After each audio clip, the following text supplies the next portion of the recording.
Hey, what's going on? It's NYC Real Estate P here. You're probably trying to figure out why am I in the car right now?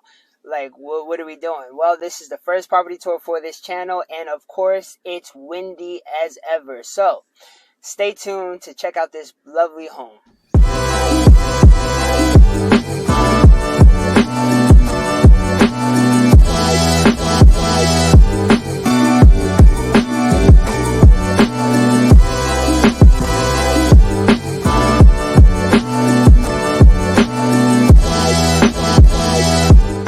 Hey, what's up? NYC Real Estate P here, and we are doing a property tour at 19 Lowell Street in Bethpage, New York. All right, this home, lovely home, 4 bedrooms, 3 bathrooms. All right, it's listed at $850,000. Okay, I want to give a big thank you to the listing agent Zoe Wang, who allowed for me to come out here to this home and tour it for you guys.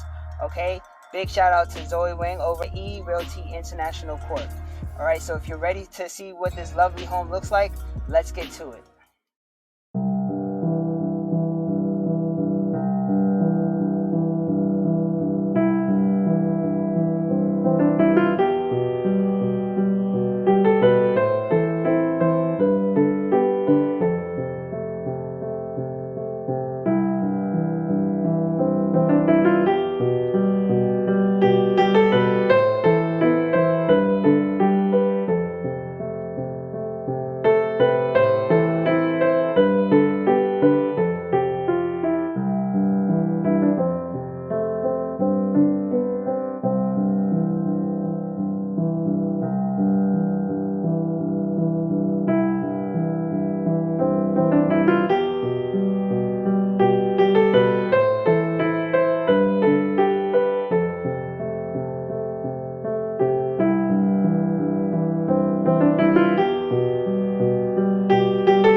hopefully you enjoyed the tour of that lovely home. It is currently on the market, right? Today is February 18th, 2022. I'm going to do my best to make sure this video is up to later tonight. Actually, it will be up later tonight. I don't know why I say I'll do my best. It's going to be up there later tonight because you deserve to see this home, all right? It's currently on the market. I want you to be able to have an opportunity to take advantage of this home. So if you're interested, please reach out to me. You can call me, DM me, you can send me a text message, leave a comment below, reach out to me, say, hey, I'm interested, can you tell me more about the property? We will have a conversation about it, and I will help you move forward to getting this home, okay? If you have any other questions, of course, just reach out to me. Again, my information is in the description down below. If you enjoyed the tour or if you enjoyed this video, if you want to see more property tours of current listings, like this video, subscribe to the channel. I'm going to have more content for you each and every week, especially more tours of homes that are currently on the market so that you can see what they are before having to go and see what they are, if that makes sense. All right, don't forget to like, subscribe, share this video. This was NYC Real Estate P, and I'll catch you next time.